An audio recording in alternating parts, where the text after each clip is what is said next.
Hey everyone, Lily Bean here, and today I'm super excited. It's super dark. We're going to be reading some scary stories. I've always wanted to do this with my channel, kind of like narrate, but I never really got into it because I don't have a nice mic or anything like that. I'm just using headphones at the minute, and I don't read very well. I get really nervous when I'm trying to read. I'm sure if you watch my 100 questions nobody asked tag or whatnot, you'll notice that I stumble over words and stuff a lot, and that's actually something that I only recently started doing. I don't know why. I started doing it when I was 16. I don't know what happened, or what tick caused it, or what I can do to stop it, but it's all dark, it's cozy. I got my super scary Loegi board mug, and I got some nice hot chai tea latte. I love it. And I am on, what am I on? I don't know, because an ad popped up and it just took me off of it. Oh, okay, here we go. I'm on Thought Catalog. So I'm hoping these aren't too terribly terrifying.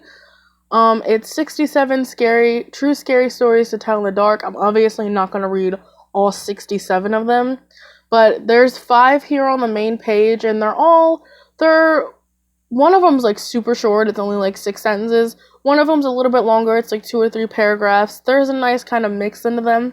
So I want to disclaimer this video. I only just very briefly skimmed over them.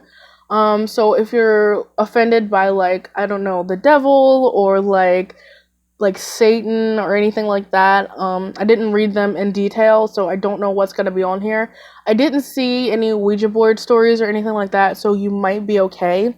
But if you're triggered by ghosts or anything like that, maybe not watch this video so you don't get scared.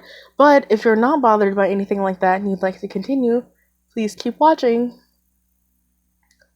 So this one's called Making Toast. Making toast one late night, facing the kitchen bench, eating for a good 5 to 10 minutes. Cleaned up and turned around, and every single cupboard door and cutlery drawer were open. They were all closed when I went into the kitchen, and there was no way anyone could have snuck in and did it, because I was home alone. I also didn't hear them open in the time I was there. Scared the shit out of me, so I froze, let it register for a few seconds, then calmly closed everything and went back to my room to hide until daylight. One of a few weird things that happened growing up. And that was by Babbles08. This one is called Pig Mask. Our old house was on a corner of a Lieu, of a backyard, had a side yard with a small deck that wrapped around the back. The dining room had patio doors that led out into the back, where we would have barbecues and such back there. When I was about 14, we only had one desktop computer and one laptop for the family. My brother and I would fight over the desktops. That's where Diablo 2 was installed, so I would use the laptop to write music. On one particular night, my brother had a friend over, and they were downstairs doing whatever, and I was at the dining room table on the laptop. As I was wrapped up in my writing, I didn't pay much attention to my surroundings. I heard a knock on the patio door, which startled me. I looked up, expecting my brother or his friend. The basement had a door that led out to the back deck as well. Standing on the door and waving was a person. I could not tell the sex or age, wearing a Halloween pig mask. Thinking it was my brother or his friends, I mouthed, "Good one," and gave the person the finger, and they walked away. As soon as I left, I went downstairs to give them shit, and they had surprise. And to my surprise and dismay, they were both sitting on the couch playing PlayStation. They swore up and down it wasn't either one of them, and there was no way one of them would have gone and had time to get downstairs and unmask before getting on the couch. To this day, I have no idea who it was that knocked and waved. Like I said, I'm sorry if I stumble over my words a lot. I try to read faster than I should, so, This one is called Last Day on Earth. I worked from 2 p.m. to 11 p.m. at a gas station in one of the nicer cities around here. And I had a gentleman look me in the eyes and ask if I'm enjoying my last day on Earth. He walked away before I could answer.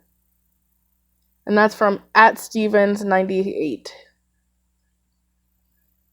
This one is called I'm Still Here. I came home pretty late one night and my roommate's bedroom was shut and I assumed she was sleeping already, but I saw something out of the corner of my eye in the kitchen. I said her name, but she didn't answer. I didn't think anything of it, so I walked into my room, and before I could turn on the light, something whispered, I'm still here. I turned on the light in my room, but nothing was there, so I turned on every light in my house and knocked on my roommate's door, and eventually opened it, but she wasn't there, so I left her light on too and slept with all the lights on. When she came back the next morning, I asked her if she was messing with me, and she started crying and said she left because something was in the house messing with her and she had to get out. And that is by Charmaine369. I'm going to read a couple more. This one is called Raising a Serial Killer. Me and my wife and my 3-year-old son, are sitting in the food court at a Costco. There's another family with a 4 to 5-year-old girl sitting behind us. My son looks at me and says, "Do you see that girl over there? I'm going to teach her a lesson." So I'm taken aback for a second, and then I think he must be intending to teach her numbers or something other than that. Something normal, something to teach young people. So I ask what he's going to teach her, and his response, I'm going to teach her how to drown. And that's by Hellscream GB. I'm gonna get a drink. These are creepy. They're not too bad, though. They're not too bad.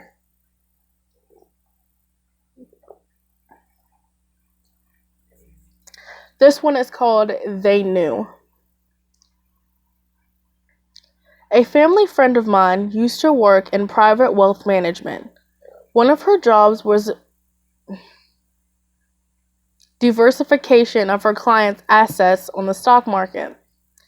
Out of nowhere, she gets a call from a representative of one of her very big private clients to sell all of the stocks of a big airline and move the liquidity somewhere else. No buts.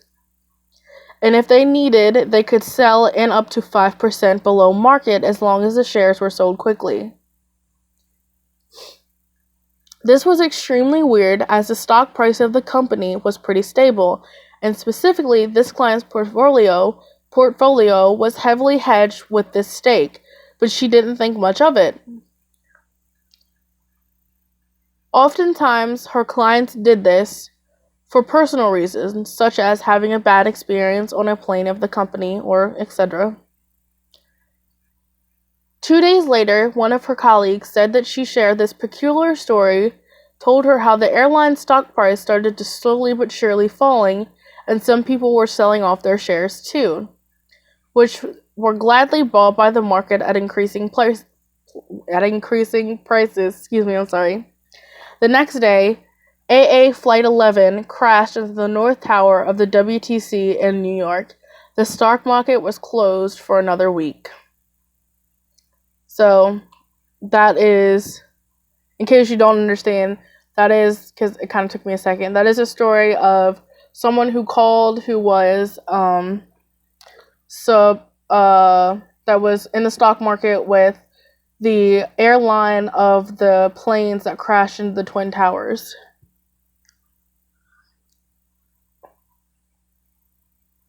This story is called, and by the way, that was by MDI5C0RD. This story is called, Hello? I went camping by myself in Maine. One night, I woke up at 3 a.m.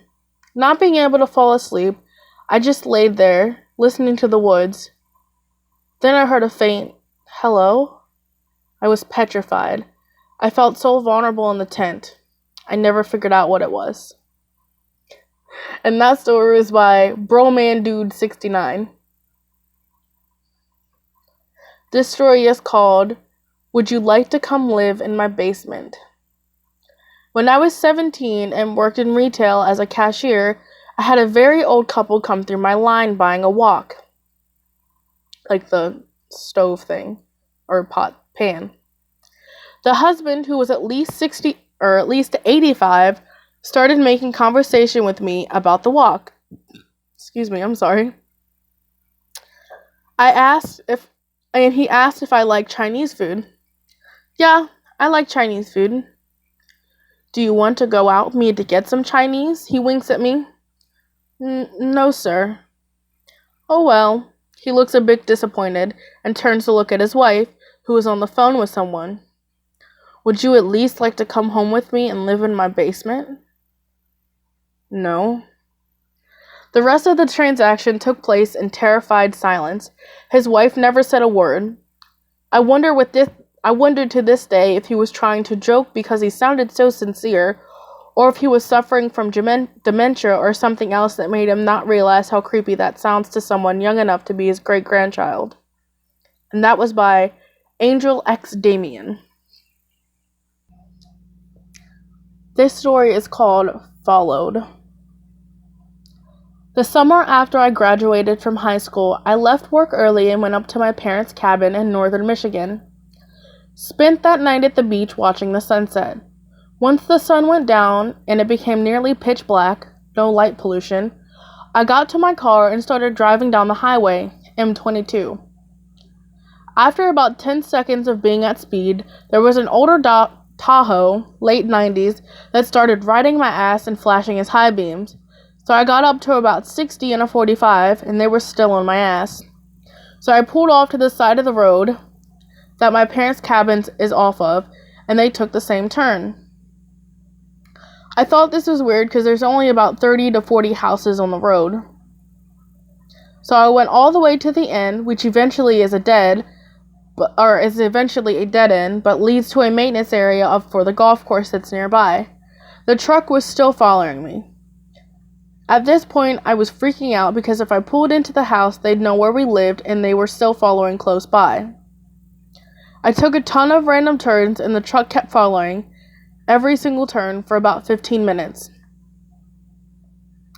I finally had a chance to make a turn with traffic going through the intersection, and that gave me a few seconds of head start. Pulled down the street, went up 100 yards, and turned off all my lights and waited. Truck slowly drove by The truck slowly drove by the perpendicular street and kept going. Booked it home, pulled my car around to the side away from the main road, and pulled every curtain. For an 18-year-old, I was scared as hell that night. And that is by Sour Turtle. This next story is called Bark. This actually happened fairly recently. I was home alone one day with my dog and two of my friends' dogs. Out of nowhere, they all started barking and looked up towards our loft. As they're quieting down, I hear someone in a mocking, calm tone say, "Bark." They start going crazy again, and I decide it's time for a long evening walk. And that's by The Man Around Here 69. Okay, I'm going to read one more, and this is a long one. So, this one is called The Evil Twin. New Year's Day, 1995. I was in the middle of third-year university, and a bunch of friends had come down to visit me and my roommate for the festivities. We were all pretty hungover from drinking the night before and went out on the usual nice day out, a bit chilly, I don't feel so good. Post-greasy breakfast hungovers to stroll around the neighborhood. Two of these friends were twin brothers. One of them we hung out with all the time. The other we just met for the first time. Kitty, did you see that? Scary. He was pretty normal the night before, joining in on the fun, but on this day we were all hanging out around a local basketball court shooting hoops with an old basketball we'd found in the grass. And his twin brother kept following me around all over the place with the creepiest grin I'd ever seen in my life, staring right into the nether regions of my soul the whole time. I'd back away and join the group again, and he'd keep following me around. When we were walking back to the apartment, it was just me and him walking down the sidewalk behind the group, and he moved over in front of me and started to look at me again with that creepy look, and fell down to his knees as if to worship me or something. I didn't know what to do. "Hey buddy, you alright? We're heading back now, right?" And so on. He wouldn't say anything. He'd just be there on his knees looking up at me with a clenched face and squinted eyes, as if he was looking directly into the sun or something. Later that day, my roomie said that he was tripping balls, so I thought nothing of it and moved on with my life. A few weeks later, we got a phone call from the twin brother we usually hang out with, and it turned out that the other twin's brother went over to his aunt's place with a knife and stabbed her 14 times. She didn't die, but still pretty bad. He'd even called the police before going, because he knew he was going to do it, but he couldn't stop himself from doing it, because, the voices and so on. The ensuing court case was widely covered in the media, as this was a relatively smaller community where this sort of thing doesn't happen on a regular basis. I was reading one of the articles, and one of the testimonies was that his twin brother was severely schizophrenic and he was hearing voices in his head. He believed his very bones that his aunt was the devil and he had been commanded by God to go and kill her.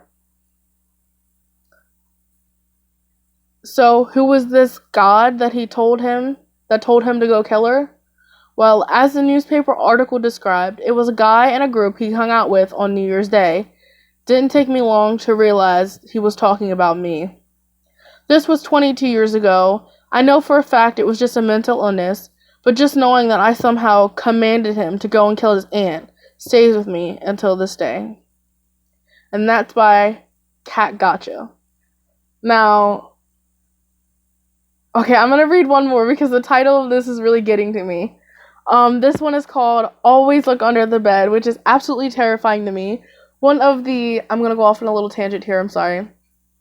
But one of the first, I'm not going to say paranormal because I think it was just, my brain playing tricks on me.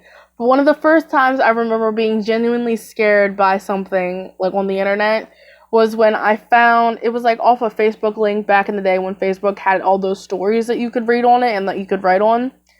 And it was the urban legend of Humans Lick 2, which is, if you don't know, you should Google it. I'd usually explain it, but just go ahead and Google it.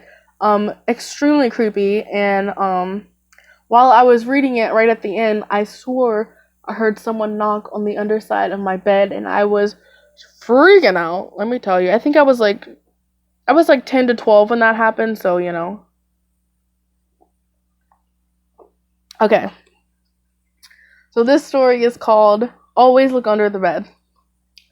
My great aunt lived way out in the boonies by an old southern prison. Oh, I'm already getting creeped out because I think I know where this is going. This was before most people had TV, so she had been listening to the radio and found out that a violent rapist had escaped from the prison nearby. She walked into her bedroom and had one of those soggy old mattresses and felt something under the bed. She said something didn't feel right, and she slowly got off the bed and called the police. When they arrived, they found the rapist under her bed holding a knife from her kitchen. He told them he had been waiting for her to go to sleep so he could rape her and then stab her to death.